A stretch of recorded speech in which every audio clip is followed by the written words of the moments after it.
2001 Ford Expedition XLT. Mommy, come quick, I have to tell you something. What is it, sweetie? Mommy, there's a monster in the closet. Oh, nonsense, sweetie. There's no such thing as monsters. Now go to sleep because tomorrow we're going out for an expedition. Man, that was quite an introduction. Thanks, guys. That sure was something. Anyways, on with the review. 2001 Ford Expedition XLT. Think of a time in American history where there wasn't a more fitting opportunity to release this full-sized U-platform sport utility vehicle in the year of 1996. Brought to you by Onboard Diagnostics 2 in the Olympic Games in Atlanta, because it's the 90s and President Clinton's getting his fair share at the Oval Office. It's 1996 and Tupac got shot and Bob Dole brought out the lowest voter turnout since 1924. Jeez, sounds like the late 90s was a prequel to Armageddon, but oh no, wait, it's 2001 and America is under attack and we need someone to protect our women and children. Savior's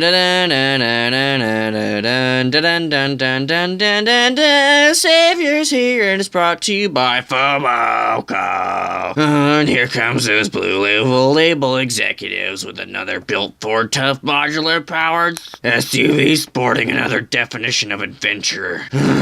Expedition, the middle child of explorers and excursions in the heartland of America. Sorry, GM, but you guys have that same kind of American exceptionalism mindset as well. 2001 Ford Expedition XLT, a car brought to you from the same company that produces ponies that attacks crowds faster than that Cobra Jet 427 stock car moves in a straight line. And also, somehow, even though Ford is American, they still managed to fuck us anyways. Yeah, they have the GT and the Shelby GT350 and race car versions of that stuff as well, but none of those would be even made possible if it wasn't for the greatest utility vehicle of all time, Ford trucks. Yeah, you foreigners love to boast about the cheap quality of our global cars, but when it comes to utility vehicles, America has you beat. 2001 Ford Expedition XLT, a Ford F-150 wagon to haul your second set of triplets because we just survived Y2K, so nothing to it but to do it. This is a UN 93 Expedition XLT with a 4.6-liter modular V8 making 230 horsepower and 291 foot-pounds of torque, mated to a 4-speed 4R70W automatic transmission. It weighs over 2.5 tons and doesn't have the optional 5.4 Triton V8 or 4-wheel drive. Basically, all an Expedition is a Ford Explorer with a bigger engine choice, larger towing capacity, and 9-passenger seat capabilities. Not like I think anyone would want to cram 9 people into this lifted Crown Vic carrier, but you do have that option. The 4.6-liter Triton V8, a 16-valve, single overhead cam, chain-driven engine from Ford's modular engine family, makes decent power mid-range, but provides low-end torque, making it ideal for towing things. Modular V8. Some code word for the firing squad of 8 cylinders brought to you by names like Coyote Ugly, Intech, Cleveland, Windsor, Camera, Trinity Bomb, enter internal combustion and the triumphant sounds of my people. 2001 Ford Expedition XLT. The brutal American workhorse, driven by gray-haired late 30-year-olds and having bragging rights about all the amazing things human beings are capable of experiencing, like sitting in first-row captain chairs, optional 3-row seating, secondary row captain's chairs. Sir, may I please have some more?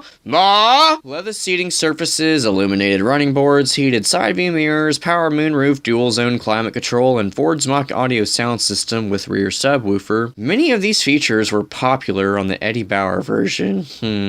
Eddie Bauer, a man whose name is that of a Washington state clothing chain store selling premium merchandise to upper-class government contractors and 178,045 other individuals of some American law, and just this power-grabbing tank with the face of an individual of unknown origins and sincere authority. 2001 Ford Expedition XLT, the special service vehicle to an extrovert's wildest fantasies of being a global travel agent into some fire-filled passion to want to go above and beyond anything that is loathsome and melodramatic. When you sit in this car for the very first time, if you're any human under 6 foot and 200 pounds, this car is going to feel huge, and all of that cowhide that intercepts your endodermis cradles you into a world of large but safe places to be comfortable and open-minded in, because you are in an American expedition, and do you have any idea how well off you have it compared to the rest of the world? Why not share some of those experiences with the less fortunate, because it is never too late to light a fire in the universe of another human being, even if they've experienced experienced things like this before. Okay, so people that aren't from the United States listening to this, I'm going to explain this concept of American exceptionalism. American exceptionalism is one of three related ideas. The first idea is that the history of the United States is inherently different from other nations. In this view, American exceptionalism stems from its emergence from the American Revolution, thereby becoming a uniquely American ideology, Americanism, based on liberty, egalitarianism, individualism, republicanism, democracy, and laissez-faire economics. Second is the idea that the U.S. has a unique mission to transform the world. Third is the sense that the United States history and mission give it a superiority over other nations. I'm not necessarily sure about the last idea, but I can honestly agree with the first idea full-heartedly. Look guys, we all live on the same planet, so bear with me a moment. I want Chick-fil-A. Go get it. Oh yeah, score American exceptionalism. Is there an exception to that rule? Oh, you bet your sweet ass there is. There's always a fucking exception to that rule. So let's go on an expedition, shall we? It all began in 1966 with the introduction for another horse-named move by the likes of a man named Lee Iacocca. This man is probably one of the most significant individuals in the entire history of Ford Motor Company. The models of his mind come to the form from the Ford Bronco and Ford Mustang, and a legend was born. And the pony muscle car waged war with the likes of other American muscle cars, while the multi-purpose vehicle competed with other off-road pickings. Bronco, though, by its 5 sub-generation lineage, ended in 1996. Ford needed something to carry on the spirit of the Bronco, and with the popular success of the Explorer, an Expedition was born. And this Expedition name has lasted 3 generations with little minuscule changes each model year during that generation time frame. It was only offered in 4 doors and had a short and long arm independent front suspension and a live rear axle with your choice of LSD. And if you bought the 4-wheel drive model, you could get an off-road underbody skid plate protection. Yeah, I don't think there's an Expedition off-roaders club around these parts of town, but hey, stranger things have happened. And one of the most amazing things about this car or truck or whatever is it's known for being one of the longest lasting vehicles on the road. No, seriously, with 5% of vehicles over 200,000 miles, it ranks out number 4 of 10 for longest lasting vehicles. That's the beauty of American trucks. They just fucking work. Yeah, the interior is questionably sound, revealing, and it's almost 17 years old, which puts it on par with Crown Victoria status old. I mean, if you really think about it, the Ford Expedition is like a Panther platform for SUVs. I mean, shit, they share the same engine basically, and are both winners in the perception department, so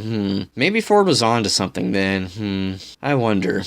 If you see one of these 2.5-ton bulldozers in your rearview mirror, you just step on aside, make way coming through, got important shit to do. 2001 Ford Expedition XLT. The base model for the type of individual who knows no boundaries and is a euphemism for wanderlust in this postmodern romantic love novel that comprises all things in pursuit of life, liberty, and the pursuit of happiness. Yes, because this here is America, and here in the heartland of Motor City is a shining exemplar of utilitarian sportiness, with more curves than Walton County's mediocre selection of life partners. The only thing with more American exceptionalism than this is the floundering urge to cuddle with the plastic-filled rage of a blow-up sex doll. Europeans are way more comfortable with their sexuality. Americans, well, we worry sometimes about spilling any gender fluid onto our primitive first world problems. The Ford Expedition is a cumbersome vilification to all things that are able to be taken offense to, and man, does that estrogen-deprived chariot receive more pickup lines than the average cam girl does on Tinder.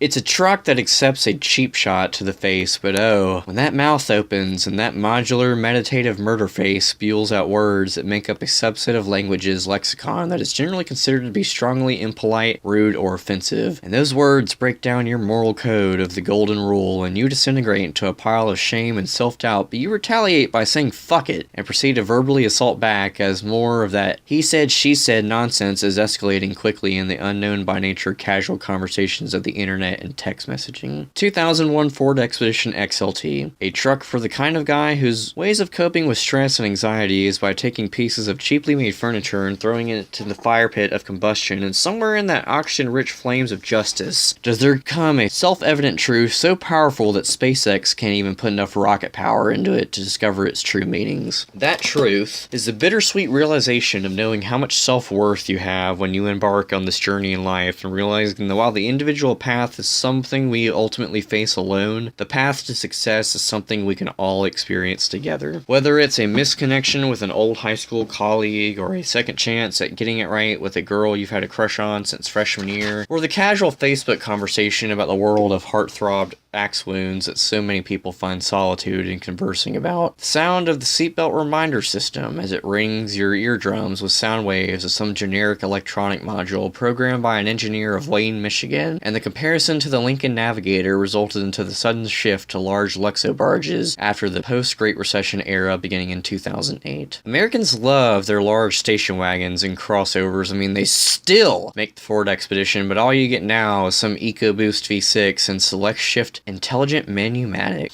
Why isn't that more common? Manumatic sounds like a future I can support. And with gasoline being as cheap as ever, why wouldn't you drive something like this? I mean, like I said, it just fucking works, and that's the American way. USA, USA, USA, USA. Alright, off your high horse and just leave it alone. 2001 Ford Expedition XLT, the momentous occasion to want to explore the local universe of your backwoods hometown in another chapter in the continental quest to preach the words we ended up in Texas. Drive a Prius, I need your gasoline. Thanks.